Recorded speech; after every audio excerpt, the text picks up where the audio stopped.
Today we're going to attempt to make key lime pie. And good thing there's so many versions because this is going to be mine.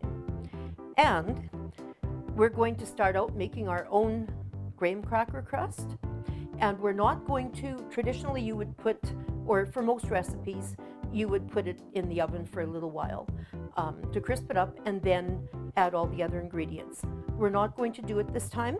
We're going to add our hot butter, and then we won't have to be putting it into the oven.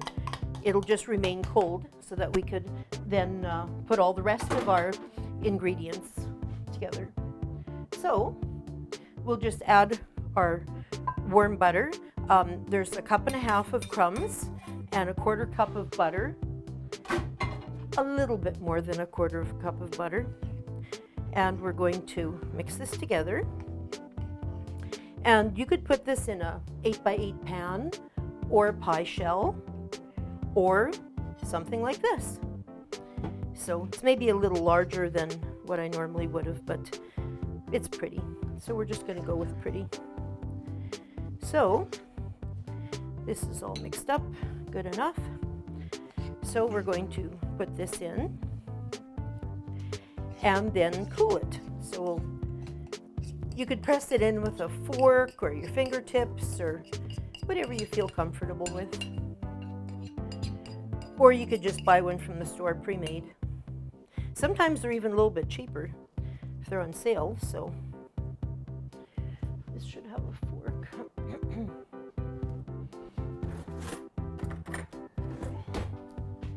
Okay, it's always easier with a fork.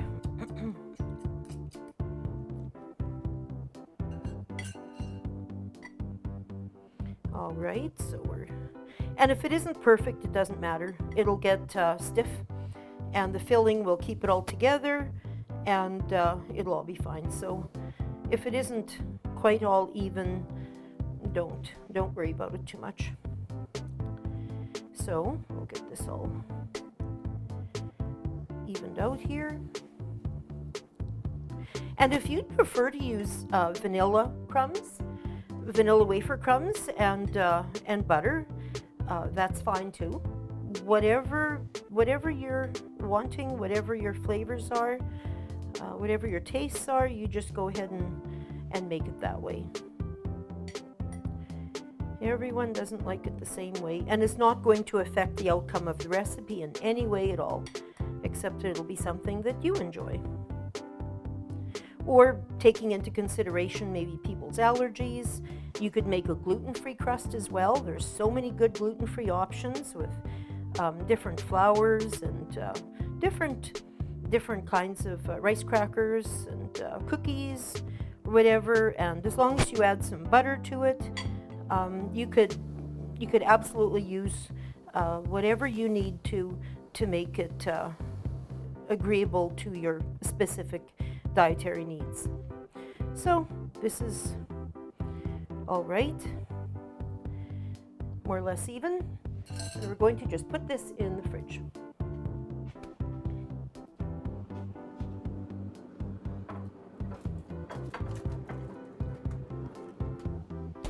Now we're going to make our filling. So add 1 3-ounce package. So that's the kind that usually adds 1 cup of hot water and 1 cup of cold. So instead, we're going to just stir in half a cup of boiling water.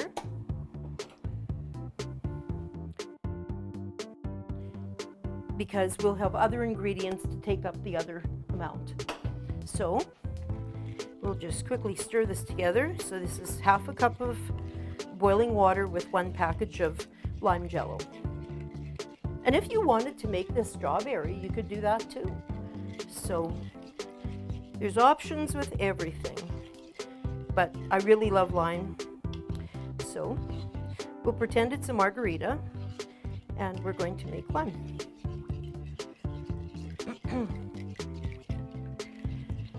So we'll stir this up enough that it's not got any crystals in it, and it's incorporated.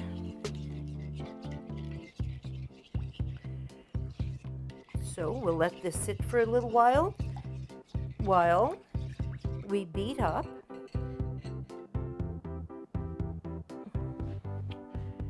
our cream cheese.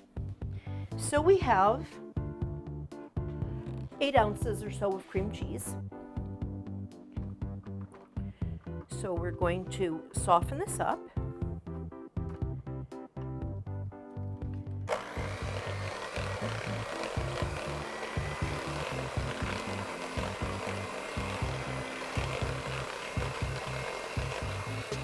It doesn't take very long at room temperature. Then we're going to stir in our 1 cup of sour cream.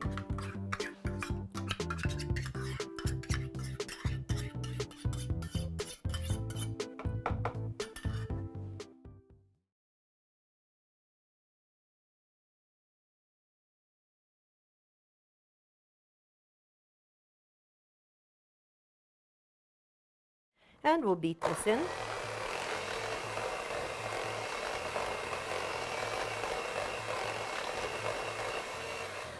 Be sure your cream cheese is really soft and well beaten before you add any sour cream or extra sugar or anything like that, because otherwise you're going to get lumps, especially if you're adding some cold to it. It's going to be a little bit lumpy. So we're going to do away with this now, because everything's soft and ready to be folded together. So what we're going to do is add a small amount of jello first, the jello mixture, into the cream cheese and sour cream mixture, because we want to make it smooth. We don't want to add it all at once, because we're not making soup, and we want the consistency to stay creamy. So we'll do that.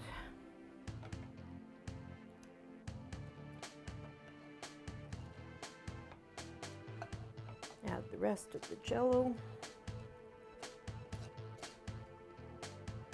as best you can.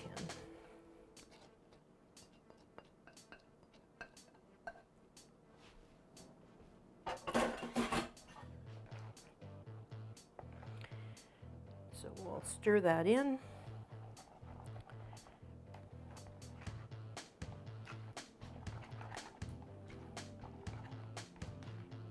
You probably could beat this too. Just be careful, so you know, as you're incorporating, just put it on a lower speed. Now I've got about a 1/4 cup of lime juice. Probably 2 tablespoons would be enough. I did have a little bit more though.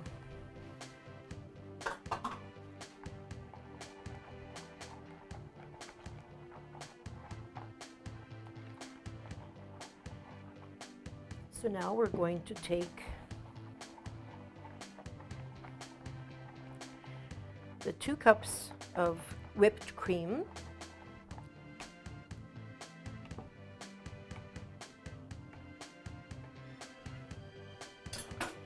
and we're going to fold this in.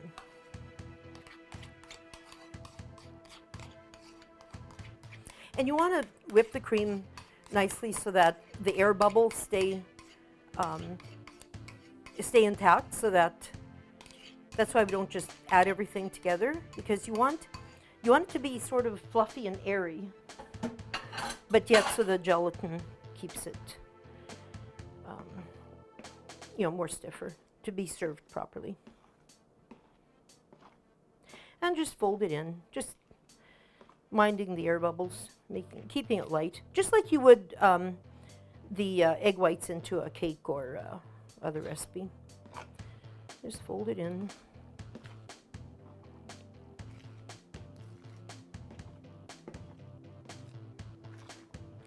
Okay, that's looking so pretty. The color is really nice. And make it fairly even so that the gelatin incorporates, so that it all sets up properly, so it's not soft pieces. Okay.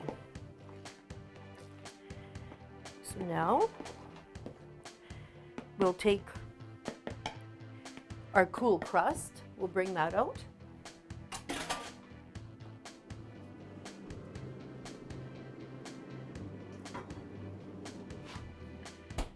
Nice and chilly.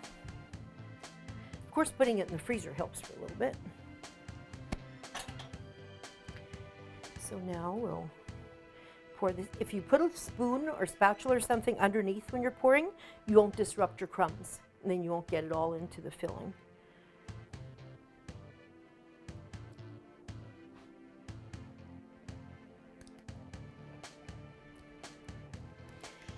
So it goes in real easy.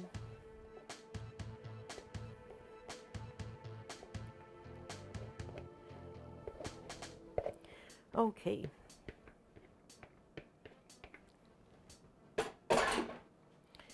So we'll spread this around.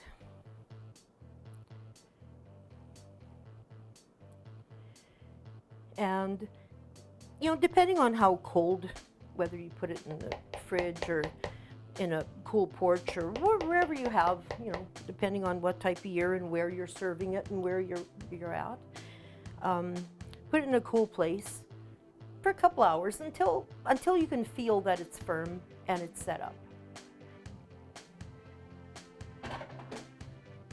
And then you can begin your decorating. So after it's set, you could add some whipping cream to it, a little bit of lime zest, candied limes. They have those really nice candies that are jellied and they look like limes. That would be really pretty. Whatever. So we'll just put this in a cool place now, and then we'll be back to show you what it's like.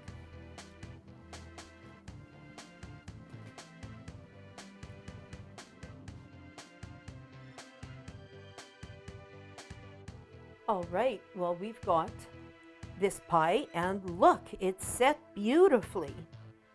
That's just perfect. It's such a lovely color. So what we're going to do is we're going to, and like I said before, you can decorate it any which way you want. But just for right now, let's put the whipping cream on it. And there's so much inside that, basically it's just for show. And then you could put a little lime zest or whatever you choose. If it's for kids, or whatever, birthday, you can put some sprinkles, whatever you want.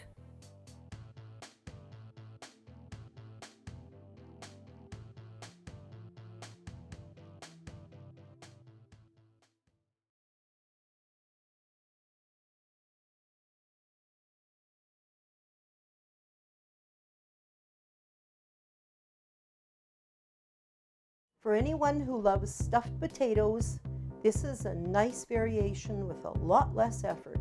We're going to make a stuffed potato casserole. So we're going to take everything that you normally put on the inside, and we're going to put it in one dish and bake it. First of all, we have about 4 cups of Yukon Gold potatoes, and to which just a little bit of milk has been added. So beat that up. And you could also beat in the 1 egg with your mixer, but for right now, I'll just do it with a spoon. We'll stir in this egg. It's one whole egg. And as soon as that's incorporated, we're going to stir in sour cream.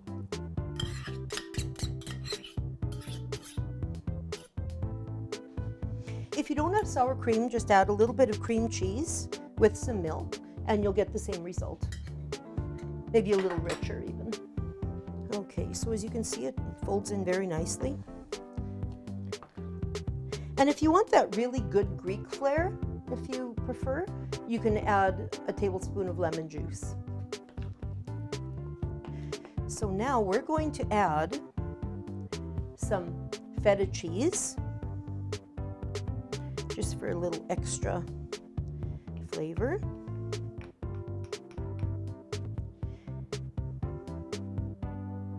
About a teaspoon of salt if you didn't previously salt your potatoes, which I didn't.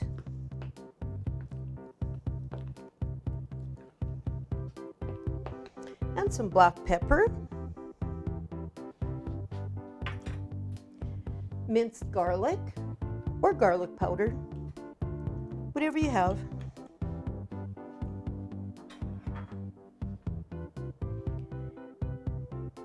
Some parsley,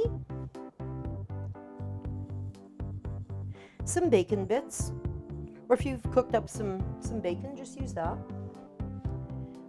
These are sun-dried tomatoes, or you could put in something else if you prefer. The sun-dried tomatoes with the garlic is a nice addition.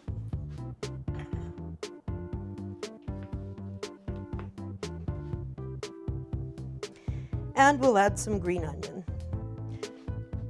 I'm reserving a little bit for the top.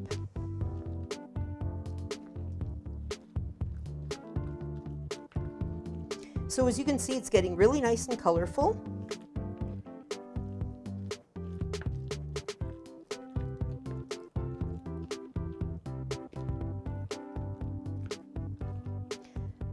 All right.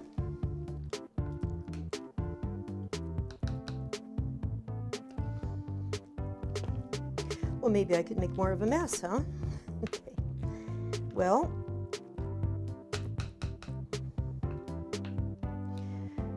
let's add some grated extra old cheddar cheese. The more sharp your cheese is, the more flavor you're going to have. If you don't care for cheddar, then add whatever you would like. The cheddar looks really nice on the finished product.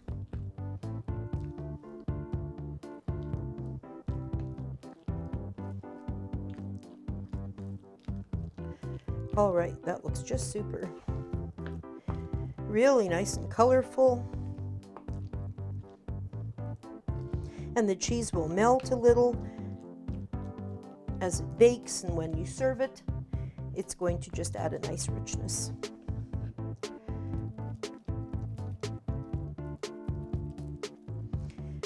So we'll put this all in and spread it.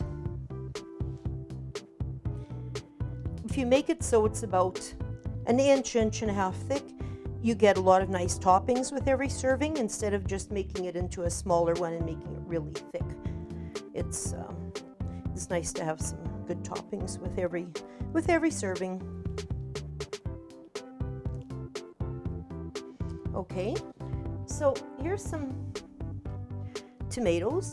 You can leave them out, you can put them on. This will be baked under the cheese, so it'll be just a little bit of a fresh flavor added with it. So then we'll put some green onions with that.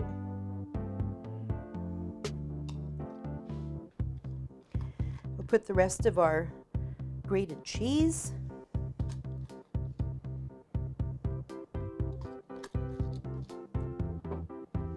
Our parsley.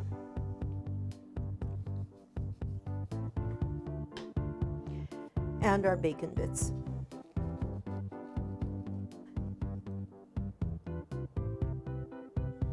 There we go. And now we're going to pop this into the oven at 375 for about 20 minutes, half an hour. Just long enough for the egg to cook, and it doesn't take very long with the hot potatoes. and the cheese will be melted, and whatever vegetables you put on top will have just a nice golden touch. So we'll go ahead and put that in the oven.